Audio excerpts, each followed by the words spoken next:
Hi friends, எல்லோருக்கும் வணக்கம். எல்லோரும் எப்படி இருக்கீங்க? நல்லா இருக்கீங்களா? இன்றைக்கி நம்ம ஒரு புது கதை தான் ஸ்டார்ட் பண்ண போகிறோம். அதுக்கு முன்னாடி நம்ம சேனலுக்கு நீங்கள் ஃபஸ்ட் டைம் வரவங்களா இருந்தீங்கன்னா மறக்காமல் சேனலை சப்ஸ்கிரைப் பண்ணிக்கோங்க. கீழே இருக்க பெல் பட்டனையும் கிளிக் பண்ணிக்கோங்க. வாங்க வீடியோக்குள்ளே போகலாம். என் பேர் ராம். நான் ஒரு காலேஜ் படிக்கிற ஒரு பையன். என்னோடய வாழ்க்கையில் நடந்த சில நிகழ்வுகளை தான் உங்ககிட்ட இன்றைக்கி ஷேர் பண்ண போகிறேன். என்னோடய வீட்டில் பார்த்திங்கன்னா நான், அப்பா, அம்மா, அப்புறம் தங்கச்சி 4 பேர் தான். நான் ரொம்பவே நல்லா படிக்கக்கூடிய ஒரு பையன்தான். ஸ்கூல்லேருந்தே ரொம்ப நல்லா படிப்பேன். ஏன்னா எங்கள் அப்பா அம்மா 2 பேருமே படிக்கலை. அதனால் என்னை சின்ன வயசுலேருந்தே நீ நல்லா படிக்கணும் அப்படிங்கிறதுனால நானும் சரி, என் தங்கச்சியும் சரி 2 பேருமே நல்லா படிக்கக்கூடிய ஒரு ஸ்டூடெண்ட்ஸ் தான். எல்லாத்துலேயும் நல்ல மார்க் தான் வாங்குவேன். அந்த மாதிரி தான். அப்படி இருக்கிறப்போ எங்கள் வீட்டுக்கு பக்கத்தில் இருக்கிறா. அவள் என்னோடய ஸ்கூல்மேட் அப்படின்னு சொல்லலாம். ஸ்கூல்மேட்லேருந்து என்னோடய ஃப்ரெண்டு.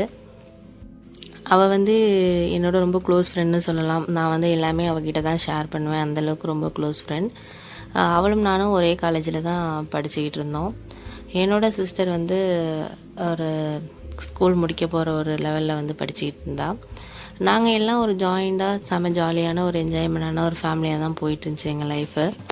அந்த மாதிரி ஒரு சமயத்தில் என்ன ஆச்சுன்னா, என் பக்கத்து வீட்டில் இருக்கிற என்னோடய ஃப்ரெண்டு ஒரு லீவுக்கு செமஸ்டர் லீவுக்கு நான் ஊருக்கு போகிறேன், நீயும் வரியா அப்படிங்கிற மாதிரி என்னை கேட்டாள். அவங்க ஊர் ஒரு வில்லேஜ்.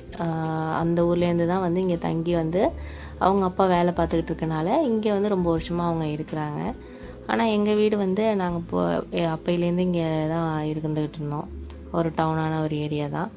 அப்படி இருக்கிறப்போ எனக்கு கேட்டோன்னே எனக்கும் வில்லேஜுக்கு போகணும், நிறைய பேரை பார்க்கணும், அங்கே எப்படி இருக்க இடங்கள்லாம் பார்க்கணும் ரொம்ப ஆசை. ஏன்னா நான் போனதில்லை அந்தளவுக்கு.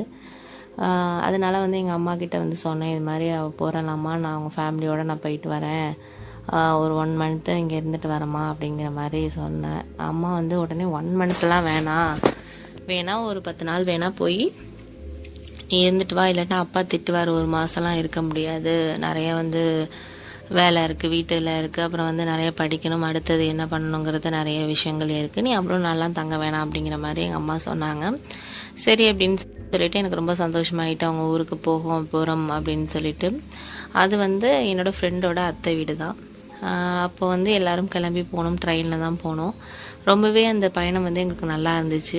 என் ஃப்ரெண்டோட, அதாவது என்னோட பக்கத்து வீட்டு பொண்ணோட அம்மா அப்பா எப்போதுமே என்னோட நல்லா பழகிறவங்க.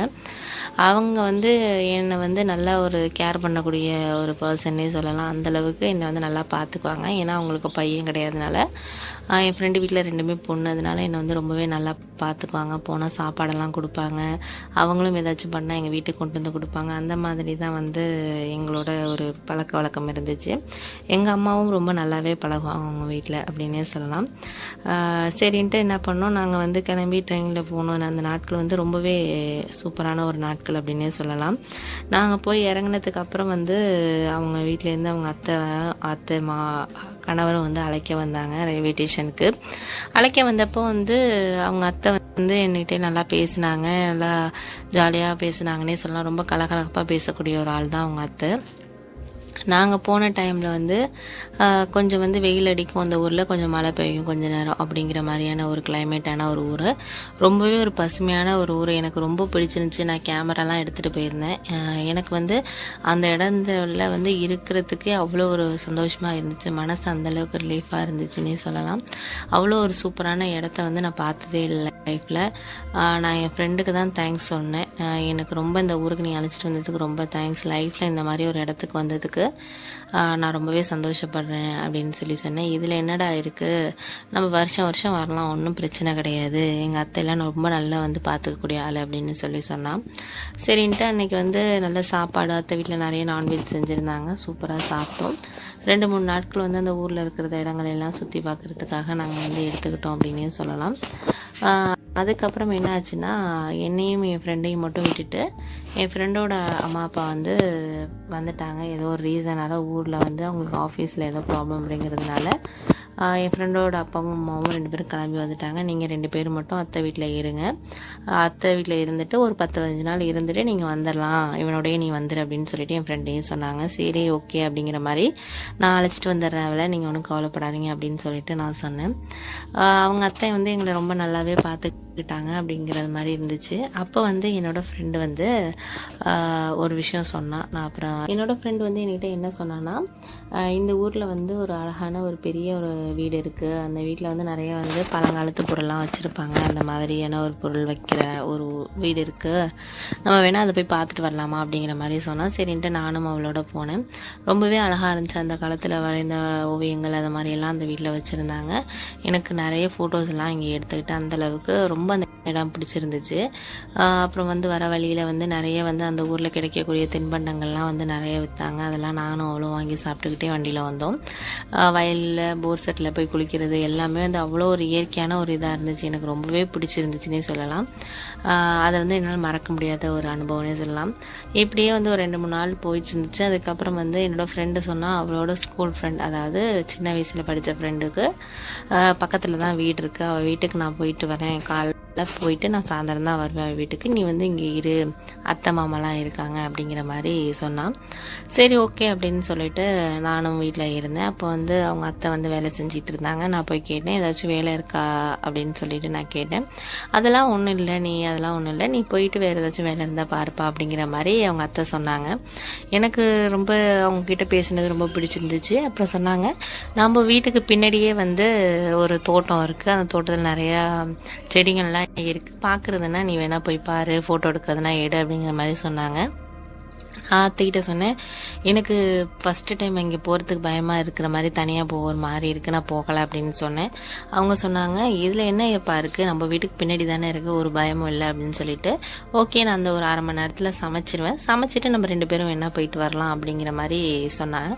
சரி அப்படின்னு சொல்லிட்டு அவங்க சமைச்சு முடிச்சுட்டு வா அப்படி போகலாம் அப்படின்னு சொல்லிட்டு அவங்களும் நானும் வந்து அந்த வீட்டுக்கு பின்னாடி வந்து ஒரு வாய்க்கால் மாதிரி போணுச்சு. அந்த இடத்துல போனோம். நிறைய மரங்கள், நிறைய செடியெல்லாம் அதிகமாக இருந்துச்சு. அப்புறம் வந்து மூலிகை செடியெல்லாம் நிறைய சொன்னாங்க, அதெல்லாம் வந்து காட்டினாங்க.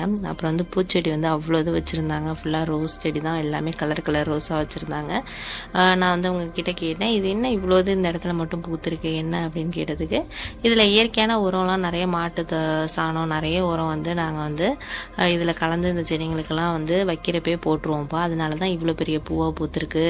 இந்த அளவுக்கு பெரிய பூவெல்லாம் வந்து சாதாரண செடியெல்லாம் பூக்காது. இந்த மாதிரி உரம் வந்து இயற்கை உரங்கள் யூஸ் பண்ணால் இந்த மாதிரி நிறைய பூத்துக்கிட்டே இருக்கும். அவ்வளோ சீக்கிரமாகவும் வந்து செடி நல்லா பெருசாகிடும் நமக்கு அப்படின்னு சொன்னாங்க.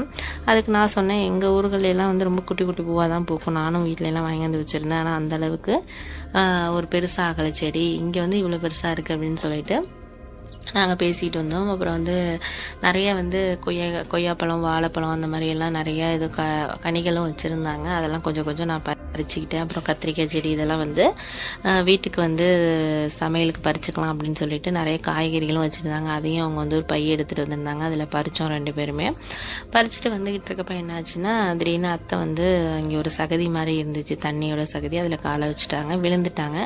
டக்குன்னு நான் அவங்களால எழுந்திரிக்க முடியல, விழுந்துட்டாங்க. டக்குன்னு ஒரு கால் இதான மாதிரி அவங்களுக்கு ரொம்ப எழுந்திரிக்க முடியாத மாதிரி ஆகிட்டு, நான் தான் அவங்கள வந்து தூக்கி அவங்கள நான் தான் தூக்கிட்டு தான். அவங்க கொஞ்சம் ஒல்லியாக தான் இருந்தாங்க, ரொம்ப வெயிட்டெல்லாம் இல்லாதனால நானே தூக்கிட்டு வரேன் அப்படின்னு சொல்லிட்டு கிட்டத்தட்ட ஓரளவு ஒரு மீட்டர் அளவுக்கு நானே அவங்க வீட்டிலேருந்து பின்னாடியிலேருந்து தூக்கிட்டு வந்து அவங்கள படுக்க வச்சேன்.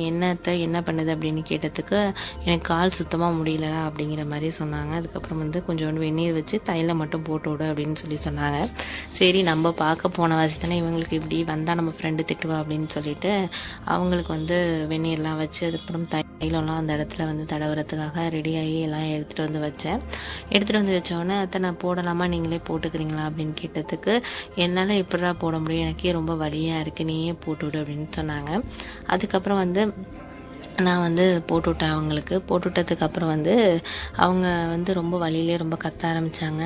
லைட்டாக வந்து ரொம்ப போட்டு அதை அழுத்தாத காலை போட்டு அப்படிங்கிற மாதிரி சொன்னாங்க. சரின்ட்டு நானும் சரி மெதுவாகவே நான் பண்ணுறேன் அத்தை அப்படின்னு சொல்லிட்டு மெதுவாகவே அவங்களுக்கு தைலம்லாம் போட்டு விட்டேன்.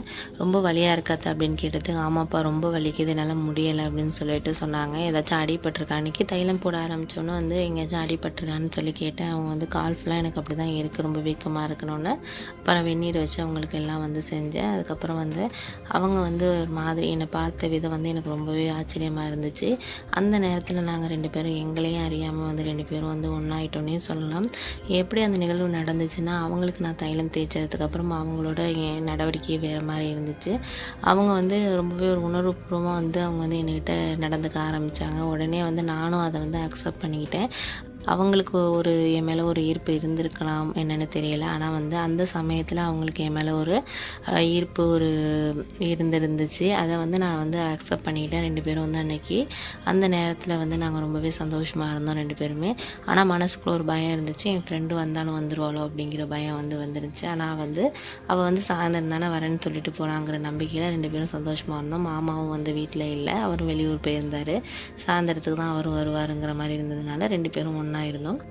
அதுக்கப்புறம் வந்து இரவு நேரத்துலையும் நாங்கள் என்ன பண்ணோன்னா, என் ஃப்ரெண்டுக்கு முன்னாடி வந்து நாங்கள் அந்தளவுக்கு ஒன்றா இருக்கிற மாதிரி காட்டிக்கல. அவள் தூங்கினதுக்கப்புறம் நானும் அத்தையும் வந்து நான் தங்கியிருந்த அறையில் 2 பேரும் வந்து எங்களோட நாட்களை வந்து சூப்பராகவே நாங்கள் என்ஜாய் பண்ணோன்னே சொல்லலாம். நான் வந்து அந்த ஊருக்கு போனது பார்த்திங்கன்னா ஒரு நல்ல ஒரு அனுபவமாக இருக்கும் அப்படின்னு நினச்சி நான் போனேன். ஆனால் எனக்கு அது ரொம்பவே வந்து ஒரு சந்தோஷமான நாட்களாக தான் போணுச்சு.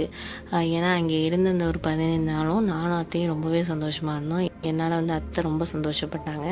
அவங்களால எனக்கு ரொம்ப ரொம்ப அந்தளவுக்கு ஒரு சந்தோஷம் கிடச்சிச்சின்னே சொல்லலாம். 2 பேரும் ஒரு நல்ல ஒரு அனுபவத்தை கற்றுக்கிட்டோம். அவங்களுக்கும் வந்து என்னால் வந்து ஒரு சந்தோஷத்தை கொடுக்க முடிஞ்சிச்சு.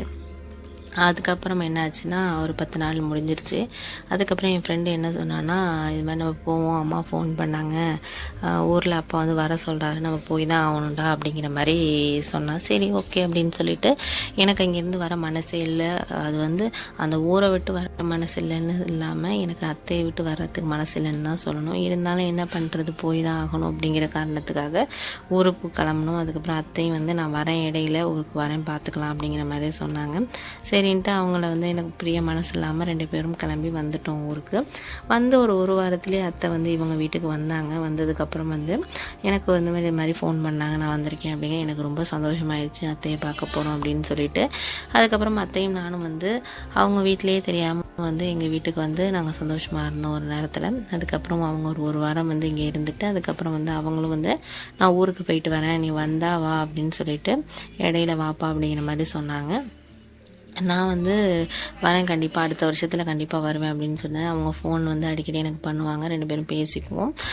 அந்த நாட்களை வந்து அடிக்கடி வந்து நாங்கள் சந்தோஷமாக இருந்த அந்த 10 நாளை பற்றி அடிக்கடி ஃபோனில் பேசிக்கிறது எனக்கு ஒரு மகிழ்ச்சியான ஒரு விஷயமா இருக்கும். ஏன்னா நம்மளால் நேரில் போய் அத்தையை பார்க்க முடியலனாலும் அந்த மாதிரி அவங்க இருந்த நாட்களை வந்து பேசிக்கிறதுனால, ஃபோனில் பேசிக்கிறதுனால எங்கள் 2 பேருக்குள்ளே ஒரு சந்தோஷமாக இருந்த மாதிரி ஒரு திருப்தி வருதுன்னே சொல்லலாம். அந்தளவுக்கு 2 பேரும் வந்து ஃபோனில் பேசிக்கிட்டோம். அவ்வளோ ஒரு என்ஜாயபிளான ஒரு லைஃபாக தான் எனக்கு போணுச்சு. இப்போ என் காலேஜ் லைஃப்லாம் முடிஞ்சிருச்சு, நான் ஒர்க் பண்ணிகிட்டு இருக்கேன். எனக்கு ஒர்க் பண்ணுறப்போ எப்பயாச்சும் லீவ் கிடச்சிச்சின்னா, ஒரு 5 days லீவ் கிடைச்சாலும் நான் வந்து அந்த ஊரை